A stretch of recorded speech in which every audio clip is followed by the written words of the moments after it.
Hey there, everybody. Welcome to another episode of Classic Gaming Brothers. I'm Seth. And I'm Zach. And we are the Classic Gaming Brothers. That's right. We are the Classic Gaming Brothers. That's right. That's right. Today, we're coming live from our vacation. That's right. We've chartered a boat out to the middle of the ocean, and we hooked up our recording equipment, and we are live from the vacation spot. And as producer Doug says, for people who don't make a lot of money, you guys sure go on a lot of vacations. Producer Doug told me, get back to work. That's why we took the boat. That's true. He can't get us on the boat. Don't ask us where we got a boat, though. Anyway, Zach, what have you been recently playing? Recently, Seth, I've been playing Kirby's Avalanche, which I think you actually played in a retro rewind a while ago. Oh, okay. Kirby's Avalanche was released back in 1995 by band Presto. It's a localization of Super Puyo Puyo, which is a puzzle game that was released on the Super Famicom where you have to match blobs. Super Puyo Puyo also came out on the Genesis as just Puyo Puyo and was localized on the Genesis as Dr. Robotnik's Mean Bean Machine. So Kirby's Avalanche is the Super Nintendo version of Dr. Robotnik's Mean Bean Machine. It's basically the same game, but instead of having Dr. Robotnik and assorted villains, it has Kirby characters. Seth and I played a lot of Dr. Robotnik's Mean Bean Machine growing up. It's one of our dad's favorite games. He used to always like to play with us. And Kirby's Avalanche is kind of like living in a weird alternate universe where we had a Super Nintendo growing up and our dad loved to play Kirby's Avalanche. That being said, though, it's basically the same as Mean Bean Machine without the nostalgia. So it's fun, and I like the Kirby aesthetic, and I like Puyo Puyo as a game, but it does lack the nostalgia of Mean Bean Machine, so it's not my favorite version of it. But it was fun to play, and I'm glad I played it recently. Nice. Yeah, I do recall playing it. I think that there's a little dude in the middle, or that's Mean Bean Machine. Is there a dude in the middle of Kirby's thing too? I think that there's a little Waddle Dee or something. Yeah, the little dancing naked man thing. That one is Mean Bean Machine. Oh, the little naked star guy. His name's Has-Been. Oh, because it's a mean bean. Has-Been is a character from Puyo Puyo originally, but I don't know his name in that. Oh, his name's Carbuncle. That's great. I love him. I wish there was a little stuffed animal of Carbuncle out there. So Seth, what have you been recently playing? Recently, I've been playing The Excavation of Hobbs Barrow, which is a folk horror narrative-driven adventure game in the style of a point-and-click adventure game, where you explore the isolated moors of a rural Victorian England and you discover the mysteries of Hobbs Barrow. You play as Thomasino Bateman, who is a lady who likes to explore barrows. And essentially, a barrow is like a memorial area with like stones, like a stone circle. And she likes to excavate them to find relics, mostly like pottery and stuff like that. So she's like an archaeologist because the game takes place in some like olden time. It's new enough where there's like bathrooms, but also old enough that they still bring you like a bowl of water to refresh yourself in the morning at the bed and breakfast type of place. So your job is to kind of explore the town and to find this barrow. I'm not too far into it, and I don't think I could ruin it yet, because the game, from all the descriptions, say that it's a horror game. And so far, for me, it's just been a little odd. It hasn't been very horror-filled. So for me, it's not even creepy yet. It's just like the story is still unfolding and it's a little odd. You show up to town on a train, and your character, I think, comes from wealth, but like also comes from like a really like rough living situation. Her dad was in a coma, and her mom's like distraught. And you show up on a train at a new train station in this town called Bewley, which is a very British town name. And you arrive in Bewley, and all of the townsfolks they're just kind of standoffish. What's interesting in the game, there are points in time in the conversation where people ask you what you do, and you can lie to them, or you can tell them the truth. I have so far decided that my character is a truth teller. So if somebody's like, what are you here for? I'm like, well, I'm here to dig up graves. And people are like, that's a little odd. But I'm like, no, don't worry about it. And you go into the town to meet up with this guy named Mr.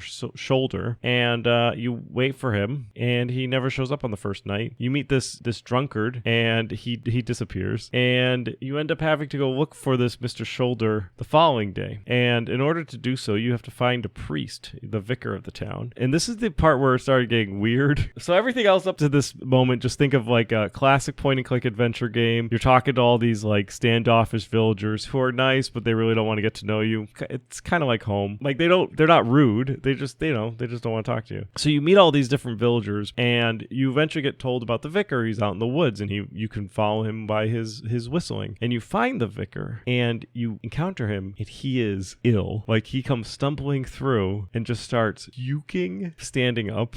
And the fun part of this game is it has cutscenes where it goes into, it's usually like pixelated, like classic adventure games, but then it has these like hand-drawn animated cutscenes. And so like when the vicar was about to puke, it showed like his like zoom in on his face, and you didn't see the puke in the cinematic. You only saw the puke in the pixel style art. But so he pukes, and then he sits down, and he's like, you need to help me. And in order to help him, you need to bloodlet him. And then he feels a lot better, and then he leads you on an adventure. So I don't know. I haven't gotten to the horror part. Maybe I'll get there. But so far, I'm like, I don't know, like an hour, 2 hours into the game, and it's just been weird. It's fun. I enjoy it. But it's just definitely a weird game. It was developed by Cloak and Dagger Games, and it was published by Wadjet Eye Games, and it was released back in September of 2022. So yeah, The Excavation of Hobbs Barrow. If you're into point and click adventure games, this one is good. It's well written, and so far what I've encountered has been good. It's a good story. I just am waiting for the horror part to start, but I'm sure it'll get there. And so if you're looking for like a quality point and click adventure game, I would check out Excavation of Hobbs Barrow.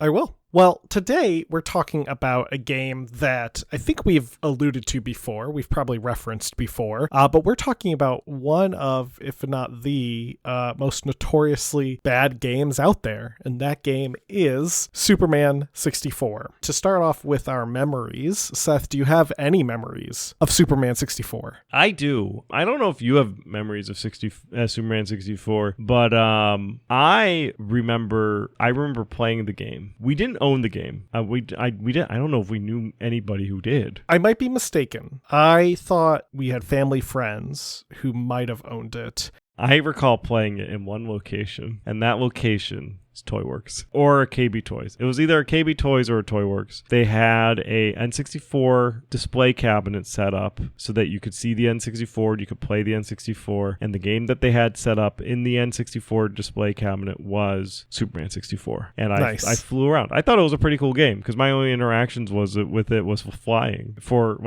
5 minutes.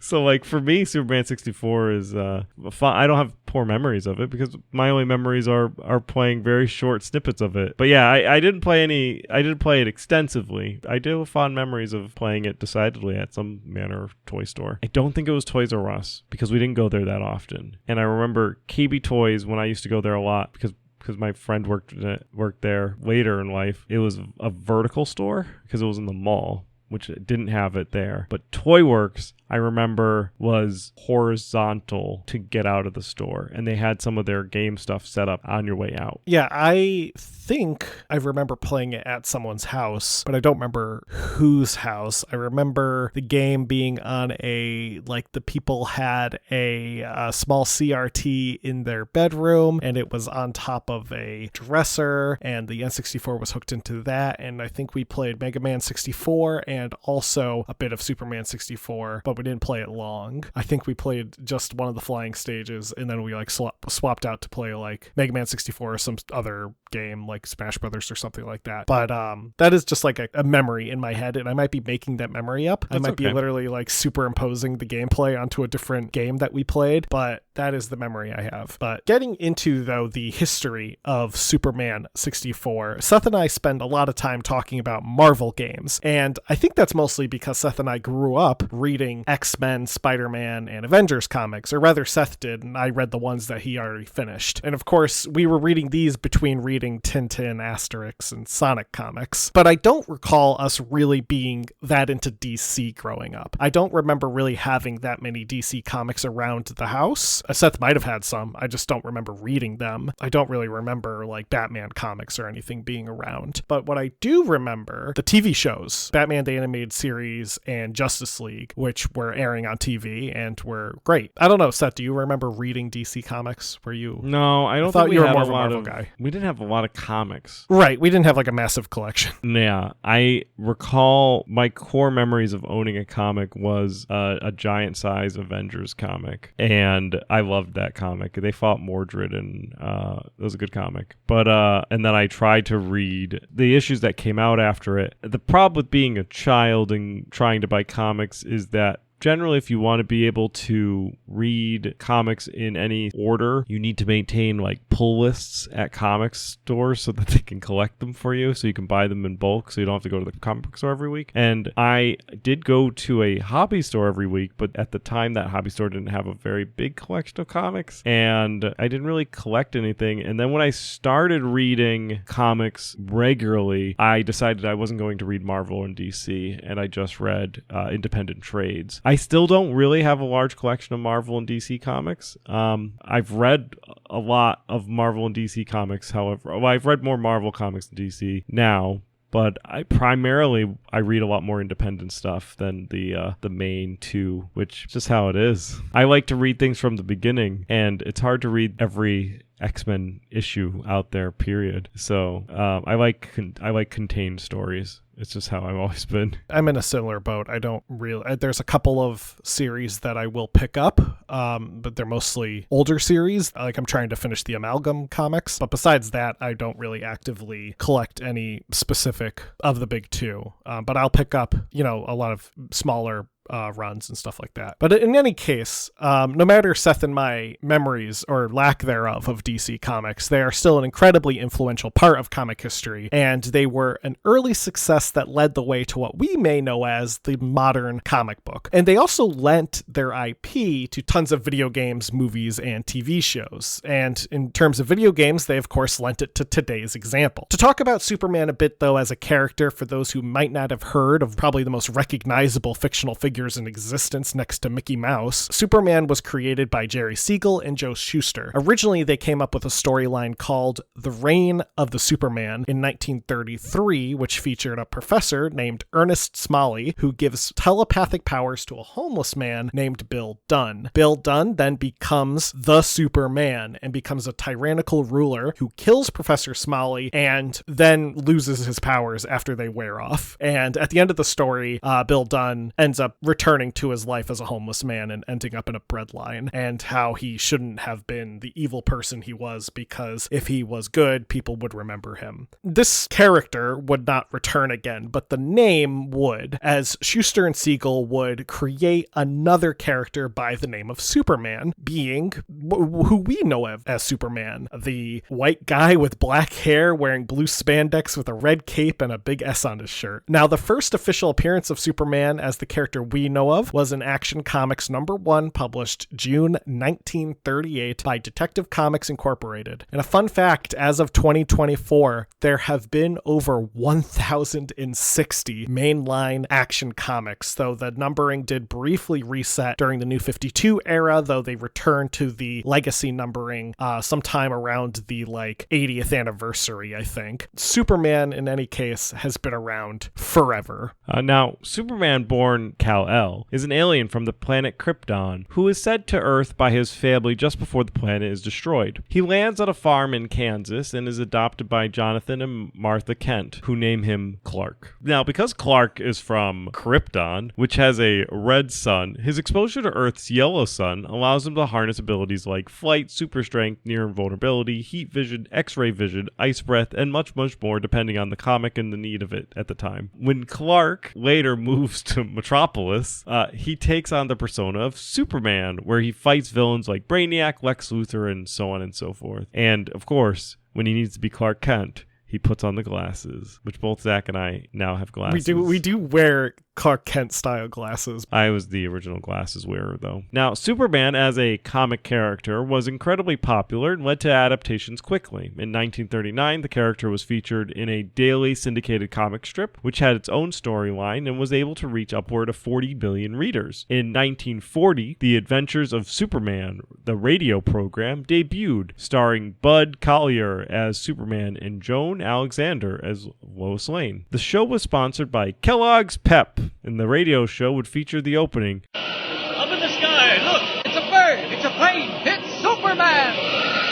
But I do love a good serial radio drama. This intro narration would be borrowed for the earliest film adaptation, a 17-part series of short cartoons produced by Fleischer Studios, which would run from 1941 to 1943. In 1948, a 15-chapter serial series called Superman would run in theaters, starring Kirk Allen. 1952 would see George Reeves starring in the television series The Adventures of Superman. 1978 would feature the first film starring Christopher Reeve, no relation to George Reeves, to star in the role, and more films would follow after that. From 1951 until 2020, there have been 10 featured films featuring Superman, with, of course, additional spin-offs and plenty of animated films, and also various different television shows, such as Smallville, which I watched a lot of, which was fun. Superman. I liked Smallville. I thought Smallville was pretty fun. There's Superman and Lois, that drama series that came out on the CW. There's, in fact, a new Superman movie that is slated for 2025 from James Gunn, who is running the DCU, which he's starting to revive. And yeah, Superman's been in a ton of cartoons. He was in Super Friends, which Seth and I caught when it was in syndication, and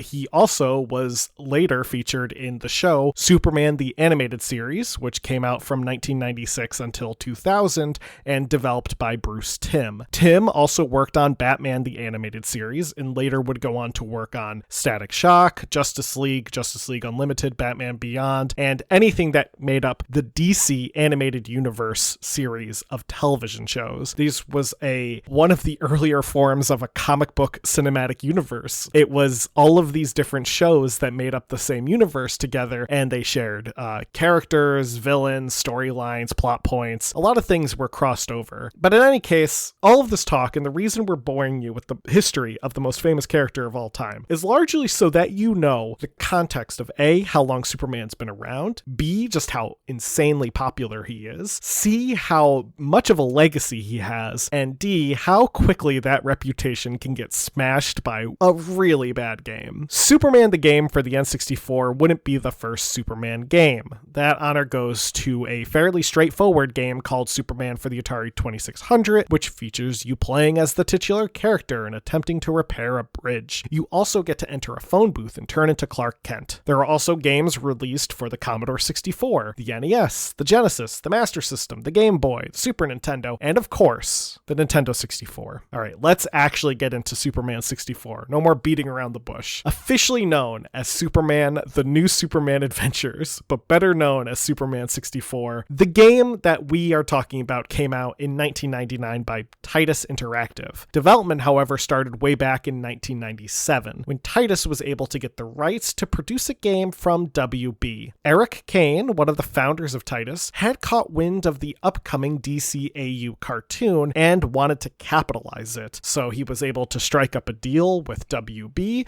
They would sign a contract, and their plan was to bring a game to the N64, the Game Boy, and the PS1. Now, the game was developed in 2 years. Kane had hoped that they could make a game similar to Tomb Raider, a 3D open world game with some strategy elements where you take on the role of Superman. He had hoped to push the N64 N64 to the limit and emphasize all of Superman's abilities. However, this entire plan would end up getting tossed, as the N64 turned out to be not powerful enough to encompass this idea. The licensing team that would work with Titus from Warner Brothers changed after the deal was made, and the new licensing team immediately butted heads with Titus and often had demands that made the team frustrated. One demand was that the game had to be a SimCity clone where Superman was the mayor of Metropolis, and Titus hated this so much that they fought against that idea, and they're like, no, that's not good. What they made was not good, but it was at least not dumb. Our producer was got some reference material for us for this episode, and according to an interview that he read with Kane from Playboy, Titus dismissed the idea of the SimCity clone, and with the dismissal of the SimCity clone, the Warner Brothers licensing team became very antagonistic. And when your licensing team is antagonistic with you, things don't go anywhere, because they'll just deny anything that you want to approve, and they have to approve everything. And so things began to slow down. Anything that Titus came up, because they didn't want to make what the licensing team wanted to make, they said, no, we don't want that. They would argue against any decision that they made in the game under the pretext that Superman would never do that. That's what Kane stated in the interview that producer Doug read. And it got so bad that at one point, when trying to incorporate swimming into the game, Titus developers had to show WB a 1957 Superman comic to prove that Superman had the ability to swim. Like, WB's licensing team was so, according to Kane, antagonistic and refusing to work with them that they were like, all right, well, we're going to have Superman swim in this section. And they were like, no, Superman can't swim. And they had to go find a comic where Superman swam at one point. Warner Brothers was also worried about players potentially making Superman hurt innocent people. So they asked for the game to be set in a virtual universe so that innocent people can't die. Another change came about in a game mode that featured Superman flying through rings, which is intended to be a tutorial, and instead of being a tutorial, it stayed as one of the main forms of gameplay. Because of the time that it took the game to be developed, it would actually be shown at 3 different E3 events: 97, 98, and 99. It was back in 97 when game magazines like Game Informer called the game Superman 64. That same year, the Game Boy version would go on to get released, because I think the Game Boy people were dealing with other licensing groups. Well, so the way Titus actually handled it was they split the development team into 3 teams. So they had the N64 team, the Game Boy team, and the PS1 team. And they were working on the Game Boy game. Like, that team was just off on its own world, and they got the game done and they were done with it. But as they're working on this bigger scale game for what would be the N64 and the PS1 version, it was just nonstop difficulty. Yeah, and I imagine in a form factor and type of game that a Game Boy game could be made, I don't know if the licensing team could really fight about, you can't really argue a lot of things that happen in a Game Boy game. You can't be like, well, that's not Superman's cape color. Be like, well, it's grayscale. Now, in 1998, Game Pro called the N64 version displayed at the E3 that year as being the E3 showstopper, and praised its graphics. The publication Game Fan said that the early screenshots indicated the game could be bigger than Banjo-Kazooie or The Legend of Zelda: Ocarina of Time, no, but anyway. In August of 1998, Nintendo Magazine coverage went over the game's plot at the time, which involved a kryptonite fog. But this would change by the release date. A press release in October of 1998 indicated that Titus was planning out a marketing campaign with t-shirts, online media, standees, videotapes, and more. And then finally, after much delay, the game would go to be released in 1999 in the US and the EU. That's right. So what exactly is Superman, the New Superman Adventures, all about? Well, in the game, Lex Luthor has abducted 3 of Superman's friends. Lois Lane, Superman's love interest, Jimmy Olsen, Superman's photographer, and Professor Hamilton, who I'm not familiar with from DC Universe, so I'm just going to assume that's Superman's best bud. Anyway, Lex Luthor traps them all in a virtual metropolis, and Superman has to save them and destroy this virtual world. Bosses in the game, because there are actually bosses in the game, and I learned this this because I'm mostly familiar with the flying segments. The bosses include Brainiac, Mala, Metallo, Darkseid, and Parasite. The game consists of different sections. An outdoor section where you have to fly through rings with a certain time limit. There are also segments when you're outdoors where you have to save civilians from something like a runaway car or hazards, and indoor segments where you explore and activate computers and solve puzzles. The game is probably best remembered for the ring segments because they are plentiful and they are annoying. The level will start with being like fly through rings, and you have to go through the rings within a time limit, and in some difficulties, if you miss a single ring, you fail, and it says like Lex wins. For the missions where you have to save civilians, the time limit will just start and you have no idea what you're doing. Sometimes you're just standing there and you're supposed to like fly over and pick up a car, but you might not know because the game gives you no hints on what to do. The game is incredibly obtuse, and it's a bit of a broken game that suffers from issues with controls, making everything difficult and frustrating. I did look up the history of Professor Hamilton for our listeners in case they want to know. So originally, he was his first appearance is in The Adventures of Superman number 424, which came out in 1987, and he starts off as a villain. He uses gadgets to attack Superman to try to get funding by proving that his gadgets work, which is a fun way to try and get funding by attacking Superman. He also is eventually driven insane by Lex Luthor, who takes credit for all of his inventions. And then he is put into a mental health facility and responds well to the treatment in the mental health facility, and then is released and sets up an independent laboratory in Suicide Slum, where he becomes Superman's scientific advisor and essentially ekes out a living being a technical consultant and helping Superman, because apparently Superman doesn't really pay well, and he helps he's responsible for creating a lot of the different things, including the Phantom Zone projector. So the reason that Superman can banish people to the Phantom Zone is because of his friend, Professor Hamilton. He is also very distraught when Superman, in some stories, dies, and he is so distraught. It's said that even his girlfriend can't get him over his distraughtness of his best friend. So in fact, as you mentioned at the top, Professor Hamilton is a good friend of Superman's, assuming it's not early in the relationship where he is a good villain of Superman. He's like the what's his name, the Lizard from Spider-Man. Where he has Dr. like... Connors. Dr. Connors. Yeah. He's like the opposite of Dr. Connors, because Dr. Connors starts off nice and then goes crazy. So Superman, the new Superman Adventures, or as we like to refer to it, and everybody else in the world likes to refer to it as Superman 64, sold well enough in release, because that's how games that have a lot of good marketing but really bad gameplay end up always starting. They sold over 500,000 units sold by June of 1999. It came out in May, and they sold over 500,000 units by June. That's 2 months. That's 250,000 units a month. That's pretty good. Titus reported overwhelmingly positive feedback from mail-in registration forms. They reported that the game had a 70% approval rating based on the forms they received, and projected that they would sell over 1 million copies. However, somebody else was filling out those forms, because while Titus received positive news from registration forms, other players were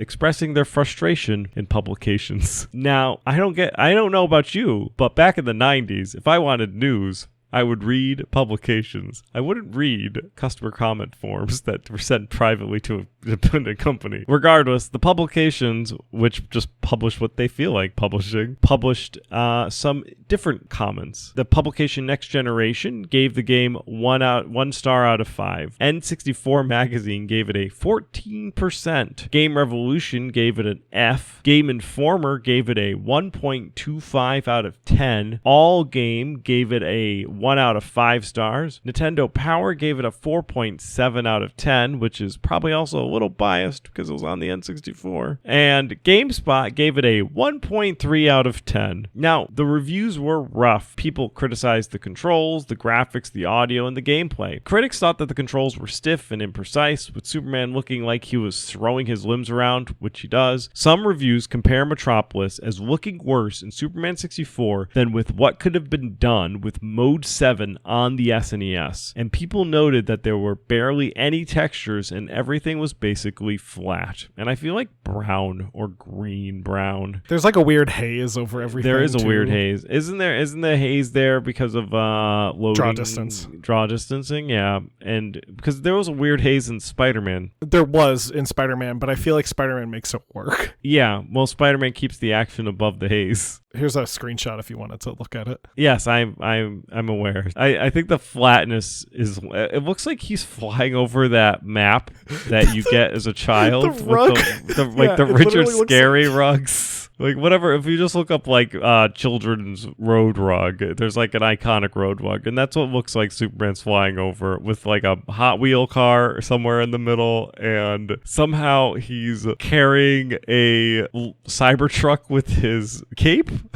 So it looks like is what he's carrying. It looks like a car that looks like a Cybertruck with those angles, and he's carrying it with his cape. That's what it looks like, because he's not carrying it with his hands. I don't know how he's carrying it, but regardless, for the audio, people criticized the voices of the characters, who they felt sounded nothing like the characters who were in the show. One review stated that the soundtrack is more than capable of causing spontaneous aneurysms at 50 paces, and a handful of canned smashing moves to do a great job at driving home the horror. Yeah, some great reviews. Yeah, why don't we cut in some Superman 64 music?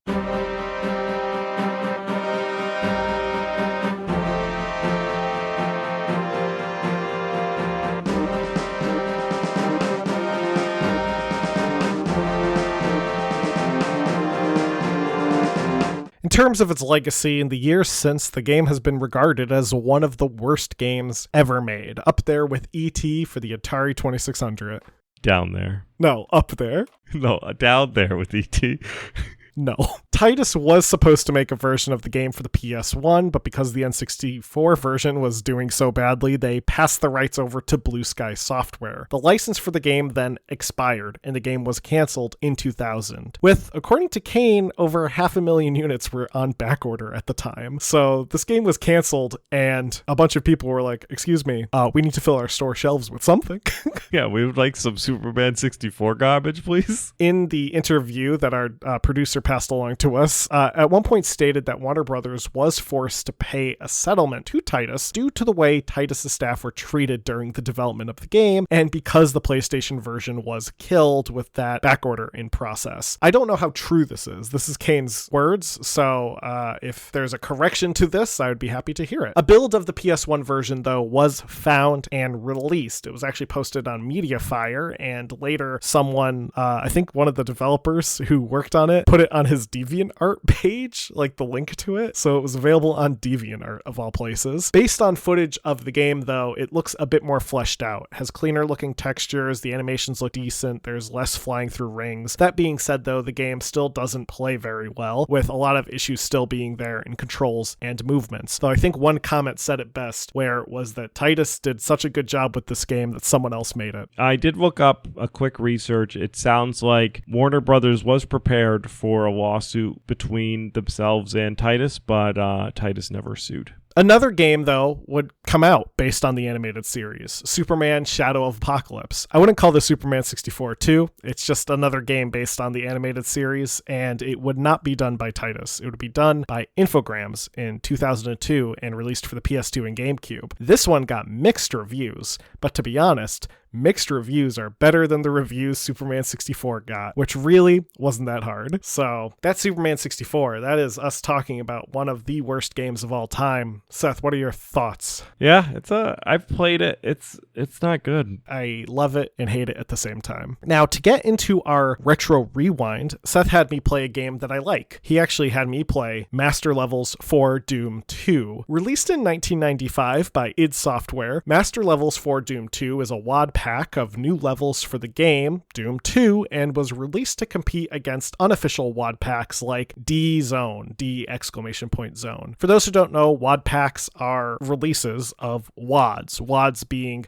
the where's all the data files that are used to make up Doom. So fans would create their own WADs, you would play them with Doom, and it would add things like custom levels or sometimes custom assets. There are a total of 21 custom levels and master levels for Doom 2. Each are separate from each other and done in a different style. There are a couple that are themed together because they were created by the same map maker, but for the most part, none of them are cohesive in a storyline. Master levels for Doom 2 is not really a game. It's a collection of 21 separate WADs that you actually have to choose through a menu on the original DOS version. So I would say it's hard to review master levels for Doom 2 because it is a lot of different style WADs all done by different people. But that being said, it's still fun and I still had a good time playing it. The WADs are definitely designed to be played by someone who is better at playing Doom than I am, but they really are keyed for people who are masters of Doom. Some of them are a bit odd. There's one that has a very, very tall elevator that greets you with like 5 chain gunners at once. There's another that is a bit more spread out like a labyrinth. There was one I played where I found the super shotgun in the opening and it made me very happy. So there's all different styles that people take to making these levels. The WADs were designed by different people. John Anderson, Jim Flynn, Christian Kyle, Sever Andre Kurvno, Tom Mustaine, and Tim Willits. A lot of these people would go on to work on other first-person shooters. Tim Willits actually would go on to work on Quake and Quake 2. So these people definitely knew what they were doing. It is good stuff. The question, though, does it hold up? If you like Doom and you like Doom 2, play master levels for Doom 2. Give it a try. Try out some of the WADs. If you've never played Doom or Doom 2, there is no reason to play master levels for Doom 2. It will be a daunting experience that you would probably hate. So it holds up, but only for fans of Doom.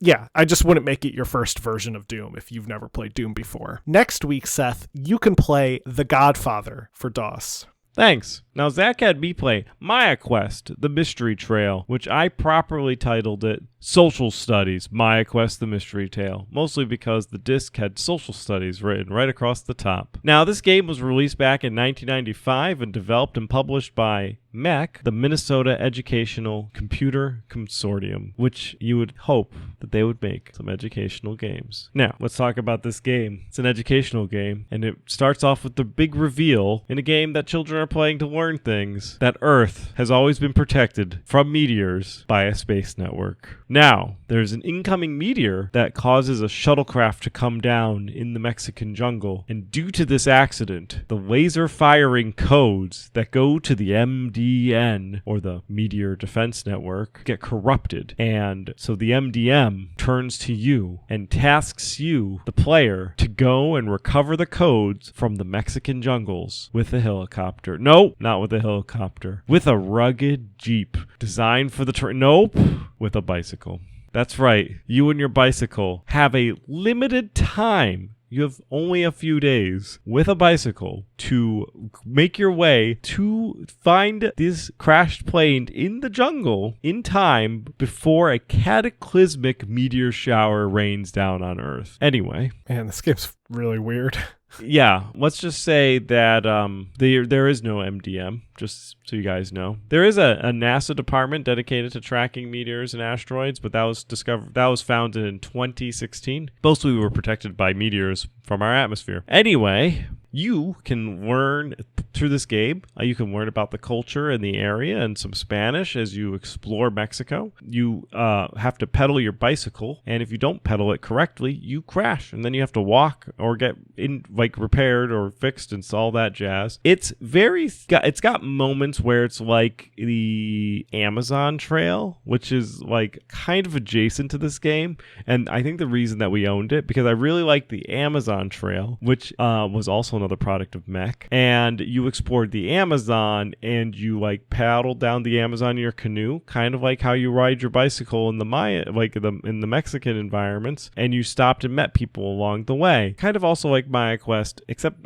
Maya Quest had, I think, just a few oddities to it that I just never took to it. However, the game still used some pretty revolutionary stuff at the time. They used about 1,500 photos and videos that were taken during Dan Buettner's expedition, which during this time, around the 90s, the expedition was very cool since people could log into the early internet or into Prodigy Online and be able to actually vote where his expedition would go next. And they would actually be able to track it based on the equipment that he brought along, which is not really novel today, but it was novel back in the 90s. I think that the game is unique. I do prefer many other trail games by Mech, including Oregon Trail, Yukon Trail, Amazon Trail. However, the Maya Quest Mystery Trail would go on to create other quests, such as Australia Quest, Island Quest, Africa Quest, Asia Quest, America Quest, Galapagos Quest, and Greece Quest, because it was very successful on the educational front. I think it's a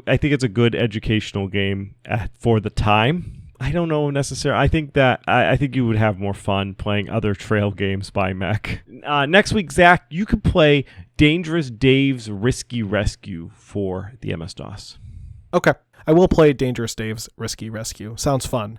Well, thank you everyone for listening to us today. If anyone has any memories of playing Superman 64, or just about Superman, I guess, you can email us at classicgamingbrothers@gmail.com. You can reach us on Facebook, Classic Gaming Brothers, Instagram, Classic Gaming Brothers, X, CG Brothers Pod, Blue Sky CG Brothers Pod, and we're available on Threads, Classic Gaming Brothers. We're also available wherever podcasts can be found, be it iTunes, iHeartRadio, Podbean, YouTube. We're also available, of course, on our website, classicgamingbrothers.com. With that, Seth, am I forgetting anything? Don't play games like my brother. And don't play games like my brother.